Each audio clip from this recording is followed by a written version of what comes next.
got a question from Deb who says that she would love it if we would do a podcast about drinking alcohol from the bioenergetic view. So we talked a bit about alcohol in the Fatty Liver series, which we talked about a lot of other things there as well. Obviously, that was a pretty extensive series. We'll just talk about a few of the clearest concerns when it comes to alcohol, just kind of talk through those briefly. And we'll also talk about strategies, things that you can do if you are going to drink alcohol to mitigate the negative effects. But as we'll kind of get to, I think it's a situation where less is better in general. So if you can avoid it entirely, that's best. But if you're not going to do that, then here are some strategies that you could try to help mitigate any negative effects. So the main concerns that I would say were that there are when it comes to consuming alcohol, I would say there's kind of two categories. On one hand, we have the effects on the gut, and on the other hand, we have the effects at the liver. And so when it comes to the gut effects, one thing that's been shown pretty universally is increases in intestinal permeability, pretty significant ones. However, it's worth mentioning that this requires a pretty decent dose of alcohol in most of the studies to create that effect. Of course, there could be lower amounts of intestinal permeability with lower amounts of alcohol consumption, so it's worth considering. But so that's one concern. The other is a shift in terms of the microbiome, where, again, in large enough amounts, it's been shown to increase the growth of harmful bacteria, increase fungal growth, reduce microbial diversity, all sorts of things that are associated with basically negative outcomes in terms of the gut microbiome. And it's also been shown to directly increase endotoxin production and increase nitric oxide, also both things that we've talked about quite a few times in the past being harmful. So basically, that's one main area where alcohol can cause its effects. And we talked about this in the fatty liver series, but if you provide antibiotics when providing alcohol to the rats, it really mitigates a lot of the damage done by alcohol. We aren't going to suggest that you take an antibiotic every time you drink, but there are other things that you could try that will help mitigate the gut effects that are maybe not quite so extreme as that and don't come with some of the possible negatives. So that's on the gut side. And then there are some direct negative effects at the liver when it comes to alcohol. And we see basically clear increases in oxidative stress. We see interference with the metabolic state where there's a reduced NAD plus to NADH ratio. There's ATP depletion. And there's also the production of harmful intermediates like aldehydes. And these contribute to the damage and oxidative stress and whatnot. And so that's the other area that we want to be concerned. And if in a number of the studies, when they look at the presence of PUFA or the consumption of PUFA versus saturated fats alongside the alcohol, if you are consuming the PUFA with alcohol, it has way worse outcomes versus consuming the saturated fat, which is very, very protective against the negative effects of PUFA. And we've gone through some of these studies before by Nanji in that fatty liver series and elsewhere. So I'll link to those episodes. But so those would be kind of the main concerns we have when it comes to alcohol. And for each of these concerns, there's different things that we can do to help mitigate the effects. Before I get to that, I'll let you jump in, Mike, with any other possible negative effects from the alcohol, or feel free to jump in with some ways and strategies to mitigate the negative effects.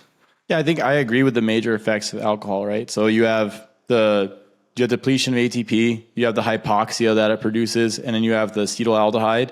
And I think that the biggest problem is really the endotoxin, because you see the studies where you have the germ-free mice and they get fed alcohol and they don't go to cirrhosis, but then you give them some bacteria in the gut and it's like, now we're getting cirrhosis. So you just kind of get a fatty liver normally with just alcohol by itself. And so I think endotoxin is underrated as one of the biggest problems with the alcohol consumption.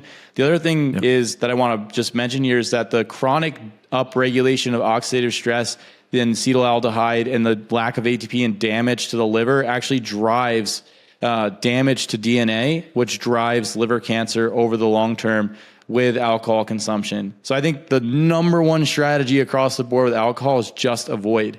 If it's in your supplement for a tincture or whatever, fine. But to drink on a regular basis, I would just avoid. The other thing I would say is a lot of people say, oh, well, red wine has all this benefit and yada, yada, the polyphenols. And it's like, yeah, the polyphenols from grapes are great, but just have, you can have purple grape juice too, or you can have pomegranate juice or things like this. So I would shift into those. And the other thing I would mention with the alcohol component is that if you are using alcohol for its GABAergic and dopaminergic properties, there are other things that you can do. So you can make a concoction with something like a grape juice and a pomegranate juice, and then add things like taurine and glycine and L-theanine and maybe some herbal compounds like valerian and lemon balm and skullcap, that'll calm you down, help you relax at the end of a hard day, and all have health benefits without blowing your liver up and causing a variety of intestinal issues over the long term. And the other thing that alcohol is really good at doing is depleting minerals and vitamins, like smashing your magnesium levels down, and then also lowering B vitamins pretty significantly. When I was working in the ICU, every person, depending on when I was in Albuquerque, it was like tons of alcoholics coming in on a regular basis, having to like withdraw from alcohol or like being in liver failure or things like this.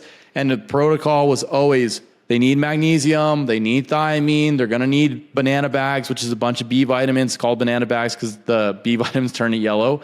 And so we're giving them banana bags, we're giving them fluids, we're giving them potassium, we're giving them magnesium, and then we're giving them benzos to help them, like things like Ativan, to help them to not like have seizures and stuff when they detox off the alcohol and get bad tremors and really high heart rates and things like this. And so that depletes a ton of vitamins and minerals. And over the long term, this is pretty bad for other organ systems as well. Another common thing that people don't know about alcohol is that it drastically upregulates iron storage and absorption. And so I've had a couple people who were carnivore and they had some alcohol while they were carnivore, and then they came with pretty significant iron overload that we then had to troubleshoot that. So I would be very careful, especially if you have any risk of hemochromatosis, of drinking on a regular basis and consuming lots of meat, because your risk for iron overload is going to go up pretty high, especially as a man. So these are things I think are important context to understand. In terms of dealing with alcohol, there's the acute effects of it, like how do you deal with it acutely, and then the long-term effects of rehabbing the liver and the intestine. And so acutely, there's some things that are super helpful. Like if you're going to drink, because a lot of people, it's a social thing, I get it, then the option to do is, number one, I would say have fruit and some type of saturated fat source before you drink. So you could have some berries and some chocolate with a glass of juice. So I would do something like that because the fiber polyphenols protect the microbiome. The saturated fats from the chocolate will help to protect the liver, as well as the polyphenol compounds and things like this.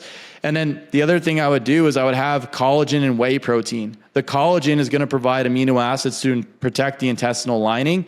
And then the collagen plus the whey are going to provide the amino acids glycine, glutamate, and cysteine that will make glutathione, which is like one of the major important components to make in the liver to deal with the reactive oxygen species of alcohol, and alcohol can deplete glutathione. The other thing is to recycle it. You would want to have things like vitamin E and vitamin C. Another thing that can be helpful is while you're drinking, or around the time that you're drinking, magnesium and a little bit of calcium can be helpful as well to protect the stomach from the irritation. And then if you had like a zinc carnosine or something like this would also help to protect and rebuild the stomach lining and intestinal lining from the ulceration that alcohol causes. The last couple of things I'd mention is glycine, taurine, and B vitamins would be very helpful to help the liver to metabolize the alcohol directly. And then there's two compounds. One is called metadoxine, and the other one is called dihydromercidin. And they can help with the metabolization of alcohol when you drink, to help the body like process it much faster overall. So these are the strategies that I put in place, even acutely, but long-term, it's the same thing. And another one that'd be important long-term would be adequate amounts of something like choline to help manage the fatty liver that alcohol will provide. So maybe like a phosphatidylcholine or a CDP choline, something like this, in conjunction with B vitamins, mag, the vitamins and minerals to basically replete the nutrients that have been depleted with the alcohol. So this is a huge stack. The number one downside of this stack is that you will have a hard time getting drunk, especially if you use metadoxine, B vitamins, the sugar, and then also the dihydromercidin. So I would say number one strategy across the board, do not just avoid drinking as much as possible. These are some options if you're going to drink a small amount socially or whatever the thing is. And then if you're dealing with chronic alcoholism or something like this, these would be strategies that I would start to put on board pretty quickly, as soon as even while you're drinking and when you stop drinking in the meantime, to help get the system to recover. Because again, multiple areas get destroyed: nutrient deficiencies, gut degradation, liver degradation, oxidative stress, all this type of stuff, microbiome disruption. It's pretty negative overall. Yeah. The other negative with that stack is you have to bring your whole supplement cabinet with you or to the bar or business event. So. Ideally, you would do this stuff the day like the morning before you could get some of these things on board. The metadoxine and the dihydromercidin would be like the strategies to do there and then like having some fruit and some chocolate. So like those would be the things I would do at that time, but everything else would kind of be just around like before or after the person had the alcohol. Well, and if you're going to go to that length of like using those compounds to degrade the alcohol and whatnot, why drink in the first place? Like that's, like just get something that looks like a drink, right? Get like a sparkling water or something. And what, like, at that point, what's the difference between those two things? So yeah, a couple of things that I wanted to come back to kind of wrap up. And that kind of with that last comment, the first is the idea of needing to drink, I think is obviously an aspect of culture in mostly the Western world, but also kind of elsewhere as well. And one that just because it exists doesn't mean we need to go along with it. We talked a lot about culture. We had a few episodes about it and our thoughts on it and different considerations. And so I'll just link back to those. I think this would just fit in there, right? And obviously a lot of things we do for our health are directly in opposition with what is normal, common, considered to be maybe healthy, quote unquote, in the culture. Just because letting loose is considered to be healthy doesn't mean it actually is, just because, there's all the different iterations there. So I think I would just challenge that. If you are someone who is drinking for those reasons, maybe that's something we want to reconsider, just think about in a little bit more detail. The other side, and you alluded to this too, is using it as a coping mechanism for stress, for issues in relationships, for other maybe mental health struggles.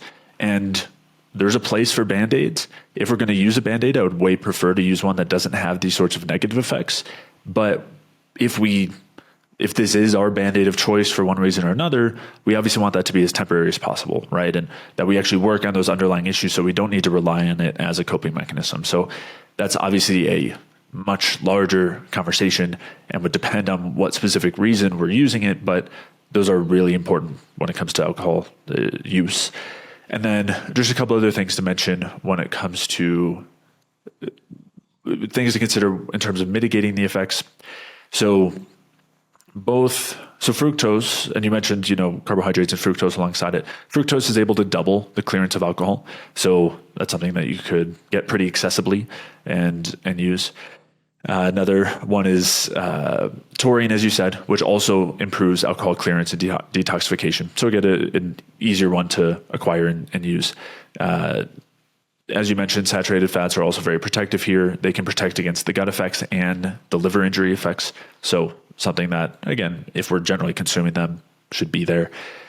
And B vitamins are a great one, as you mentioned. The last thing, which I don't think you mentioned, was activated charcoal. That's something you could use later on, like after the consumption of alcohol. If you use it with the alcohol, it'll prevent its absorption, which you could do. But you could also take it later on and still, even after it's absorbed, help to protect against some of those gut effects. So that would be something I would consider as well here. But, and the last thing, when it comes to like the long-term issues here, we're talking about healing up a liver that's damaged, inflamed, potentially fatty, all of that. And I would take a look at all of the recommendations and strategies we mentioned in the NAFLD podcast series.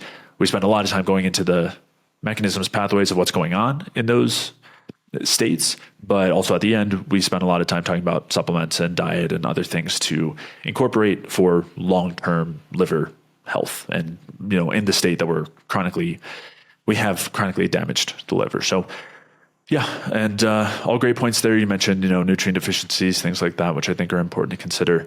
And you also mentioned, I think, the most important thing here, which is that less is more. And if we can avoid it, that would typically be the best option.